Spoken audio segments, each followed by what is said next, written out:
Assalamualaikum dear students, welcome to Forward Public School e-learning class 10th, subject chemistry, chapter number 13 biochemistry, and we will start part 3 from book page number 108.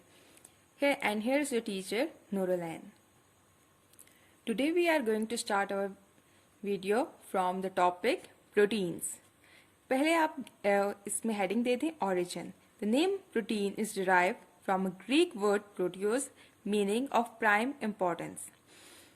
Protein का जो लफ्ज़ है वो derive किया गया है Greek word से प्रोटियोस से, जिसका मतलब है प्राइम इम्पोर्टेंस, मतलब जो चीज़ बहुत ज़्यादा इम्पोर्टेंट हो.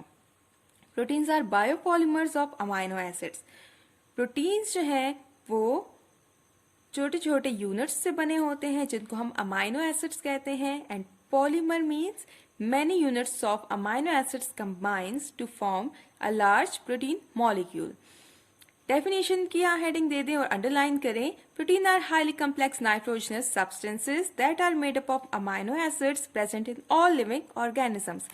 Proteins highly complex, बहुत ज़्यादा पेचीदा नाइट्रोजनस सब्सटेंस होते हैं, मतलब नाइट्रोजन इनमें बहुत ज़्यादा प्रेजेंट होता है. Made up of amino acids, amino acids से मिलकर बने होते हैं और ये प्रेजेंट होते हैं तमाम लिविंग ऑर्गेनिजम्स में. यहां से कंपोजिशन की हेडिंग दे दें. Protein consist of carbon, hydrogen, oxygen, nitrogen and sometimes consist of sulphur. तो हमारे पास प्रोटीन्स जो है वो कार्बन, हाइड्रोजन, ऑक्सीजन, नाइट्रोजन और कभी कभार सल्फर से भी बने होते हैं. Role of protein. The human body contains thousands of different proteins. इंसानी जिस्म कई हजार मुख्तलिफ किस्म के प्रोटीन्स से बना होता है. They are the major component of cells and essential for growth and maintenance of life. ये बहुत बड़ा जुज होता है सेल का और ये बहुत ज़्यादा ज़रूरी होते हैं ग्रोथ के लिए और मेंटेनेंस ऑफ लाइफ के लिए, नॉर्मल जिंदगी गुजारने के लिए. About 50 to 55% of the dry weight of the cell is made up of proteins.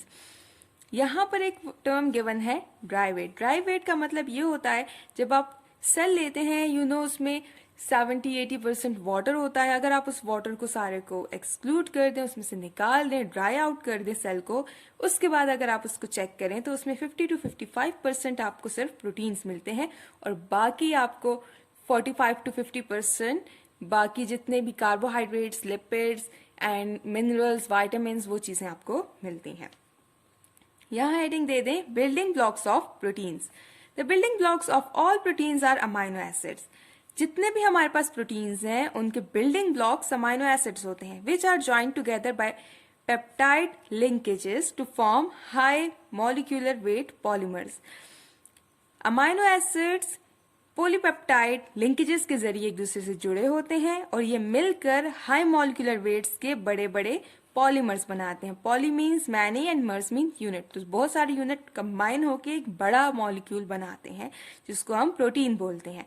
Protein produces amino acids on hydrolysis. अगर हम प्रोटीन को वाटर के साथ रिएक्शन करें तो बहुत सारे अमाइनो एसिड्स उससे प्रोड्यूस होते हैं. एग्जाम्पल्स आपके पास प्रोटीन की क्या है, इसको ब्लॉक में बंद कर दें या अंडरलाइन करें. You can also give the heading of examples. The examples of proteins are keratin, albumin, legumin, collagen, etc. यहाँ आप देख सकते हैं keratin. Keratin is found in hair, skin and nails. Albumin कहाँ पाया जाता है? It is found in eggs, fresh milk, etc.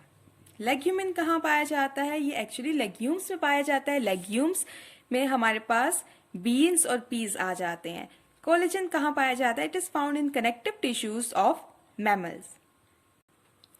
Amino acids as building blocks of proteins. All proteins contain 4 essential elements: carbon, hydrogen, oxygen and nitrogen. तमाम proteins में 4 जरूरी elements होते हैं: carbon, hydrogen, oxygen and nitrogen. Most protein also contain some sulphur. बहुत सारे proteins में कुछ हद तक सल्फर भी पाया जाता है. These elements are bonded together to form compounds called amino acids. ये एलिमेंट्स एक दूसरे के साथ बॉन्डेड होते हैं, बॉन्ड्स बनाकर रहते हैं और ये मिलकर एक कंपाउंड बनाते हैं जिसको हम अमाइनो एसिड कहते हैं. Kindly underline this is the definition of amino acid.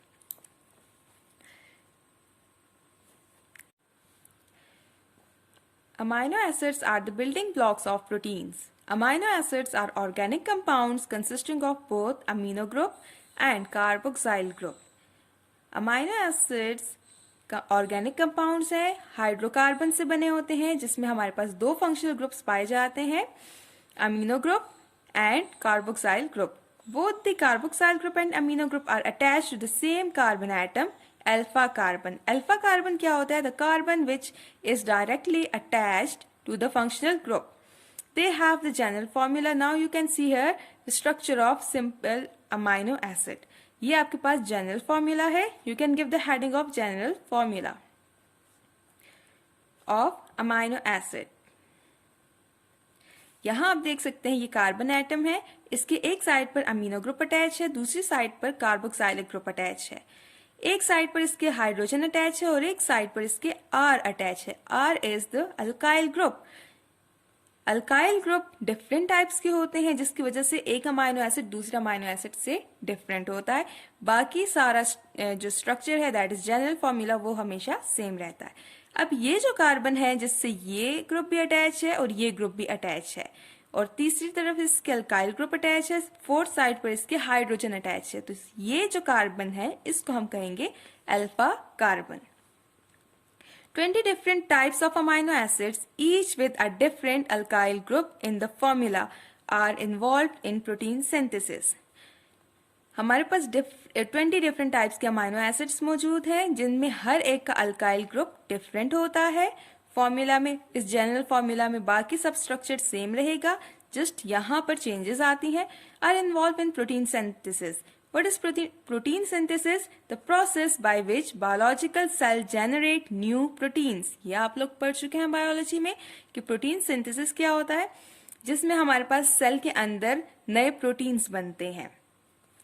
तो उसके लिए हमारे पास 20 अमाइनो एसिड्स पाए जाते हैं. Out of 20 amino acids our body can prepare 10 amino acids. इन तमाम जो 20 अमाइनो एसिड्स हैं जो कि प्रोटीन सिंथेसिस में काम आते हैं, उनमें से 10 हमारी बॉडी प्रिपेयर कर सकती है. These amino acids are called non essential amino acids. इनको नॉन एसेंशियल अमाइनो एसिड कहा जाता है. सो यहाँ से आपने हेडिंग देनी है नॉन एसेंशियल अमाइनो एसिड्स की, यहाँ तक.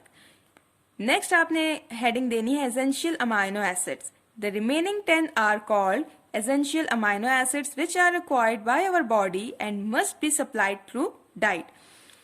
जो बाकी 10 रह जाते हैं उनको हम essential amino acids कहते हैं, क्योंकि ये हमारी बॉडी खुद नहीं बना सकती इस वजह से, लेकिन ये हमारी बॉडी को चाहिए होते हैं, इस वजह से इनको हमें ग़िज़ा के जरिए लेना ज़रूरी होता है ताकि हम अपनी बॉडी को प्रोवाइड कर सकें. यहाँ पर हेडिंग दे दें peptide linkage. All the amino acids are joined together by peptide linkage in protein polymer. अब प्रोटीन कैसे बनता है? वो इन अमाइनो एसिड्स को के ज्वाइन करने से मिलता है. बहुत सारे अमाइनो एसिड्स कंबाइन होते हैं, एक दूसरे से ज्वाइन होते हैं और फिर हमारे पास प्रोटीन का स्ट्रक्चर आता है. तो किस तरह से अमाइनो एसिड एक दूसरे से कंबाइन होते हैं? So they are combined through peptide linkage. The protein polymer is built by condensation reaction between amino acids along with the removal of water molecule. Protein polymer जो है वो condensation reaction के through बनता है, जिसमें हमारे पास amino acids की condensation होती है, ये एक दूसरे के साथ combine होते हैं along with the removal of water molecule. Condensation reaction क्या होता है? It is the reaction in which two molecules combine to form a larger molecule producing a small molecule such as water as a byproduct. ऐसा reaction होता है जिसमें दो molecules आपस में कंबाइन हो जाएंगे और एक बड़ा मॉलिक्यूल बना लेंगे, और इसके साथ इनके बीच में से छोटा कोई भी मॉलिक्यूल, जैसे कि वाटर मॉलिक्यूल मोस्टली होता है, वो रिमूव हो जाता है एज अ बाय प्रोडक्ट. अब यहाँ पर आप देख सकते हैं कि कंडेंसेशन हो रही है. ये हमारे पास एक अमाइनो एसिड है, ये दूसरा अमाइनो एसिड है. दोनों जो है इनमें से वाटर मॉलिक्यूल बन के रिमूव हो रहा है और ये दोनों के बीच में लिंकेज बन रहा है. Alpha carbon amino group, carboxylic acid group. ये दूसरा अमाइनो एसिड है, उसका alpha carbon amino group, carboxylic group, R that is alkyl group and hydrogen. अब यहाँ पर एक अमाइनो एसिड के कार्बोक्सिलिक एसिड ग्रुप में से OH और दूसरे के अमीनो ग्रुप में से एक हाइड्रोजन, ये दोनों रिमूव हो जाते हैं और मिलकर बना लेते हैं वाटर मॉलिक्यूल। और यहाँ पर जो एक इलेक्ट्रॉन नाइट्रोजन का रह जाता है और एक इलेक्ट्रॉन कार्बन का रह गया, ये दोनों एक दूसरे के साथ कंबाइन होके बॉन्ड बना लेते हैं और इस बॉन्ड को हम कहते हैं peptide linkage. Now here's the definition of peptide linkage. The linkage which joins carboxyl carbon of one amino acid with the amino group of another amino acid forming the sequence CONH is called peptide linkage. यहाँ आप देखें, ये आपके पास एक amino acid है, ये दूसरा amino acid है। जब इन दोनों के बीच में से वाटर मॉलिक्यूल रिमूव हो गया तो नाइट्रोजन और कार्बन के बीच में एक बॉन्ड बन गया है जिसको हम कहते हैं पेप्टाइड लिंकेज। अगर हम इसका सीक्वेंस देखें तो carbon, oxygen, nitrogen and hydrogen का हमारे पास सेम ये सीक्वेंस आ रहा है। The resultant molecule is called dipeptide. क्योंकि दो मॉलिक्यूल्स कंबाइन हुए हैं so we will call it as dipeptide. Di is for two. यहाँ पर आप देख सकते हैं ये एक डाईपेप्टाइड कंप्लीटली बना हुआ शो हुआ है। Additional condensation reaction lengthen the chain to produce a polypeptide, finally producing a giant molecule of protein. Giant mean बड़ा सा। तो जितनी मजीद कंडेंसेशन रिएक्शन होते हैं, मजीद अमाइनो एसिड के साथ कंबाइन होते जाएंगे और हमारे पास लॉन्ग चेन्स बनती जाएंगी। फिर ये लॉन्ग चेन्स मजीद एक दूसरे के ऊपर फोल्ड होती है और हमारे पास डिफरेंट स्ट्रक्चर्स बनाती हैं। Bonding in proteins. Kindly give the heading. In protein molecules, 3 types of bonding may occur. That is peptide bonding, ये आप लोग पढ़ चुके हैं अभी, hydrogen bonding and disulphide bridges. अब ये दोनों क्या होते हैं? Kindly note down their definition as disulfide bridges or bonds. Disulfide bond is a covalent bond formed by sharing electrons between neighboring sulfur atoms. अब हमारे पास अगर दो ऐसे अमाइनो एसिड्स हैं जिनमें सल्फर मॉलिक्यूल प्रेजेंट है तो वो जो सल्फर एटम्स हैं वो एक दूसरे के साथ अपने इलेक्ट्रॉन्स शेयर करेंगे और बॉन्ड बना लेंगे। ये एडिशनल बॉन्ड होता है, डाइसल्फाइड ब्रिजेस को कहा जाता है या फिर डाइसल्फाइड बॉन्ड भी कह सकते हैं। हाइड्रोजन बॉन्डिंग क्या होती है? Hydrogen bond is the attractive force between highly electron deficient hydrogen atom and nearby highly electronegative atom with lone pair of electrons such as fluorine, nitrogen और oxygen. As you know, nitrogen भी present होता है और oxygen भी present होता है mostly cases में हमारे पास जो प्रोटीन्स बनते हैं उनमें। तो यहाँ पर हाइड्रोजन बॉन्डिंग कब होगी? As you know, hydrogen is also present in the proteins.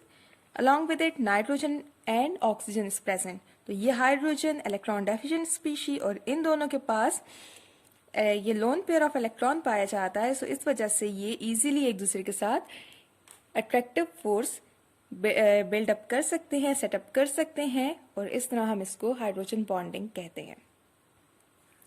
Each amino acid has a side chain designated as R, alkyl group. The various amino acids differ in their side chains or alkyl groups. जैसे मैं आपको पहले भी बता चुकी हूँ, amino acids जो हैं उनके जनरल फॉर्मूला सेम होता है, जहाँ पर उनके डिफरेंस आता है वो होता है हमारे पास अल्काइल ग्रुप R जो अटैच होता है। सो R जो है इसके डिफरेंस की वजह से हमारे पास डिफरेंट टाइप्स के अमाइनो एसिड्स आते हैं हमारे पास। Disulfide bridges are found only in sulfur containing protein molecules. Disulfide bridges सिर्फ उन प्रोटीन से बन सकते हैं जिसमें सल्फर मौजूद हो। जहां पर सल्फर मौजूद होगा वहां पर आपके पास डाइसल्फाइड ब्रिजेस बन सकते हैं। For example, cysteine is an amino acid having sulphur. यहाँ पर हेडिंग दे दें कम्प्लेक्स स्ट्रक्चर ऑफ प्रोटीन। अब कम्प्लेक्स स्ट्रक्चर कैसे बनता है? The presence of hydrogen bonding and disulphide bridges in protein molecule cause it to fold and refold to produce secondary and tertiary and quaternary structures. अब peptide bonding तो हो जाती है जिसकी वजह से हमारे पास लॉन्ग चेन्स बन जाती हैं। अब ये चेन्स जब बन जाती हैं तो ये चेन्स एक दूसरे के ऊपर फोल्ड एंड रीफोल्ड हो सकती हैं और ये फोल्ड और रीफोल्ड इस वजह से होती है कि या तो उनमें हाइड्रोजन बॉन्डिंग बन रही है या फिर डाइसल्फाइड ब्रिजेस बनना शुरू हो जाते हैं, जिसकी वजह से हमारे पास अगर एक टाइम फोल्ड होगा तो सेकेंडरी स्ट्रक्चर आएगा, अगर 2 टाइम्स फोल्ड होगा तो टर्शरी और मजीद एक दूसरे के ऊपर फोल्ड होते जाएंगे। ये चेन्स फोल्ड होती जाएंगी तो हमारे पास क्वाटर्नरी स्ट्रक्चर्स आते हैं।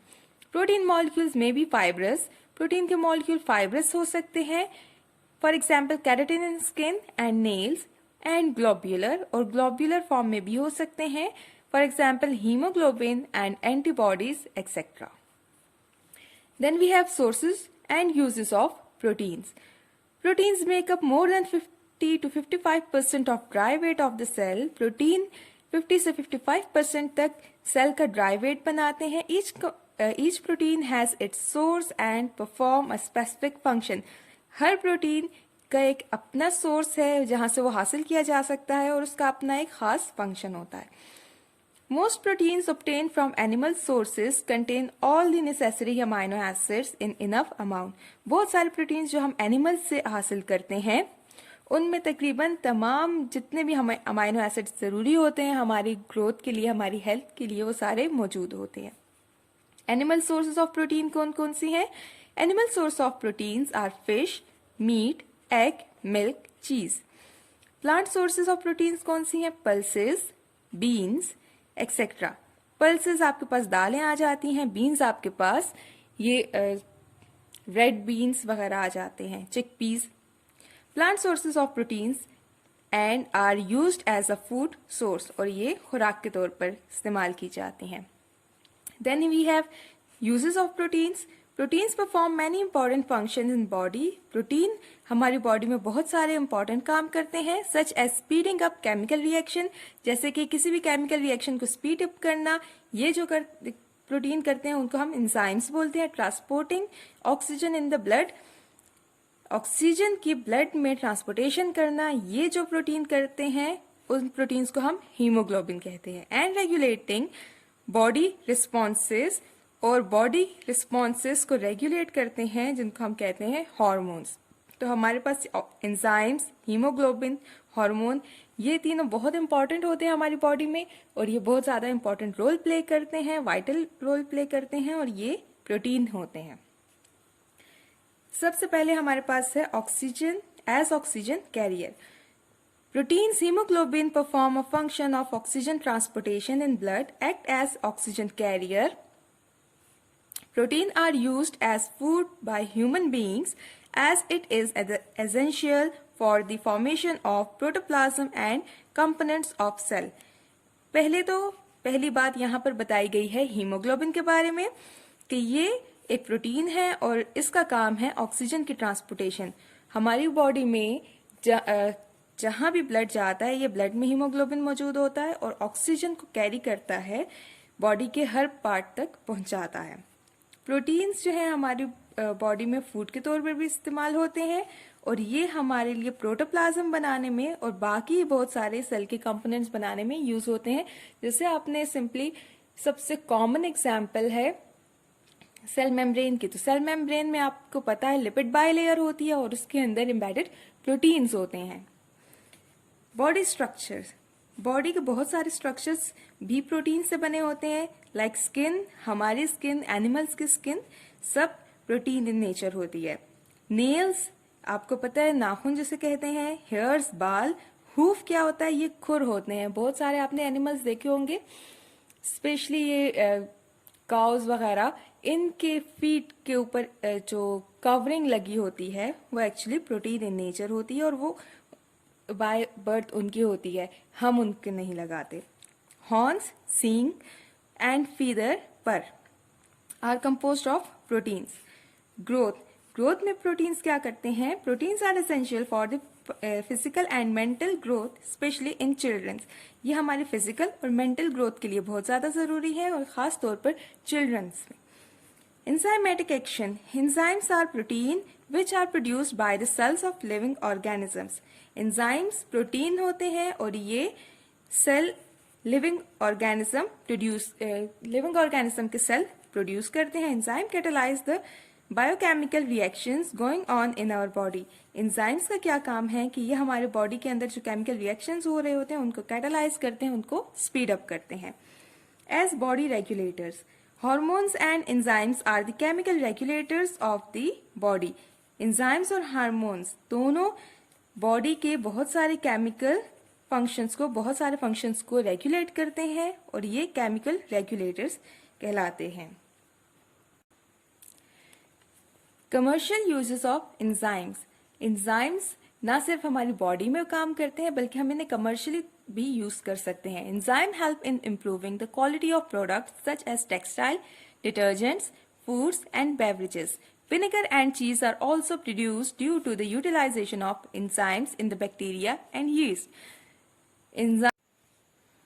एंजाइम्स हमारे पास बहुत सारे प्रोडक्ट्स की क्वालिटी को इम्प्रूव करने में यूज होते हैं, जैसे टेक्सटाइल है, detergents, foods, beverages.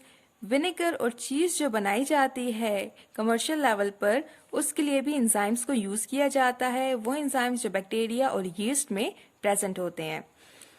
Body defense system. The antibodies that help us to fight against diseases are large protein molecules. जो एंटीबॉडीज हमारी बॉडी में पाई जाती हैं जो कि बीमारियों के खिलाफ लड़ती हैं, जो कि हमारा इम्यून सिस्टम बनाती हैं, इम्यून सिस्टम के तौर पर काम करती हैं, वो एंटीबॉडीज भी प्रोटीन मॉलिक्यूल्स से बनी होती हैं। Other uses of proteins. A protein called gelatin is used as bakery item. ये जो आप लोग जेलीज वगैरह, जैम्स वगैरह देखते हैं, इसमें जो प्रोटीन यूज किया जाता है वो जेलेटिन होता है। Animal hides are also made up of proteins. Animal skins जो है, हाइड स्किन जो है वो भी प्रोटीन से बनी होती है, which are use to make leather and leather is use for making shoes, jackets, sports items etcetera. ये सब प्रोटीन से बनी हुई हाइड्स होती हैं, स्किन्स होती हैं, और इनसे हम लेदर बनाते हैं। और लेदर जो है फिर आपको पता है कि बहुत सारी चीजें बनाने में यूज किया जाता है। Now self assessment. What are the functional group of amino acids? Amine और amine and carboxylic acid. What are the different sources of protein? Sources आप पढ़ चुके हैं, animal source of protein and plant sources of protein. Write down 5 uses of proteins. ये proteins के uses आपने अभी देख लिए हैं। Differentiate between protein and amino acid. तो प्रोटीन क्या होता है? It is a polymer, while amino acid is the monomer of the protein polymer. Now here is the activity 13.2. Observe and explain the denaturing of protein. Denaturing क्या होता है? जब आपके पास protein molecule होता है, जैसे हमने अभी पढ़ा सेकेंडरी टर्शरी स्ट्रक्चर्स होते हैं, इनकी फोल्डिंग हुई होती है। जब इनके स्ट्रक्चर्स को हम अनफोल्ड कर देते हैं, इनको चेंज कर देते हैं, तो हमारे पास प्रोटीन डीनेचर हो जाता है। मटेरियल्स क्या चाहिए होंगे आपको? Egg, beaker, water, Bunsen, burner. Take an egg, carefully break the egg and pour the content of the egg in a beaker. Observe the color, fluidity, concentration, pH with pH paper. Take another egg and boil it in water. Remove the covering shell of the egg carefully. Divide the egg into half slices. Now observe the color, fluidity, concentration, pH with pH paper again. Compare and record the observation. इसमें आपने क्या करना है? 2 eggs लेने हैं, एक को आपने बीकर में डाल लेना है तोड़कर, और उसको आपने उसका कलर, उसकी फ्लूइडिटी कि वो फ्लो कर सकता है या नहीं कर सकता, कंसंट्रेशन उसकी चेक करनी है और उसकी पीएच चेक करनी है। दूसरे एग को आपने बॉईल कर लेना है, उसका शेल रिमूव करना है, फिर आपने उसको 2 हाफ्स में डिवाइड करना है, कट कर देना है, और फिर आपने चेक करना है उसका colour, fluidity, concentration and pH. फिर आप दोनों चीजों को कंपेयर करें, दोनों रिकॉर्ड्स को कंपेयर करें। Can you differentiate the normal and denatured protein? क्या आप नॉर्मल और डीनेचर्ड प्रोटीन में फर्क पता कर सकते हैं? तो ये आपको पता है कि जो हमारे पास एग जो बॉयल नहीं हुआ वो फ्लो कर सकता है, जबकि जो आपने बॉयल कर लिया वो फ्लो नहीं कर सकता। इसी तरह कलर भी, वो जो एग वाइट होती है उसका ऑलमोस्ट ट्रांसपेरेंट होता है, जबकि बॉइल्ड का pure white, milky white colour होता है। कंसंट्रेशन आप देख सकते हैं उसमें, और यहाँ पर भी आप कंसंट्रेशन चेक कर सकते हैं कि कैसी कंसंट्रेशन किस एरिया में होती है। पीएच जो है वो आप पीएच पेपर के थ्रू चेक करेंगे। Can you explain what happened during the denaturing of protein? क्या आप बता सकते हैं कि डीनेचरिंग ऑफ प्रोटीन के दौरान क्या हुआ? तो आपके पास जो सेकेंडरी टर्शरी स्ट्रक्चर्स होते हैं वो अनफोल्ड हो जाते हैं, जिसकी वजह से जो प्रोटीन का स्ट्रक्चर होता है वो चेंज हो जाता है, जिसको हम कहते हैं denaturing. Can you give the reason that why such physical changes occur in the egg protein? क्या आप बता सकते हैं, रीज़न बता सकते हैं कि ये फिजिकल चेंज एग में क्यों आया है? तो ये आप जानते हैं कि बहुत सारी चीज़ें जो है हमारे पास प्रोटीन टेम्परेचर सेंसिटिव होती हैं। इसी तरह प्रोटीन भी हमारे पास टेम्परेचर सेंसिटिव होता है। जब हम इसका टेम्परेचर ज़्यादा कर देते हैं, इसको बॉयल करते हैं, तो इसके अंदर का जो प्रोटीन है वो चेंज होना शुरू हो जाता है और वो डीनेचर हो जाता है। So dear student, this is the end of part 3 of chapter 13. We will continue this chapter in our next part. I hope you have understood this part. Thank you. Stay home, stay safe.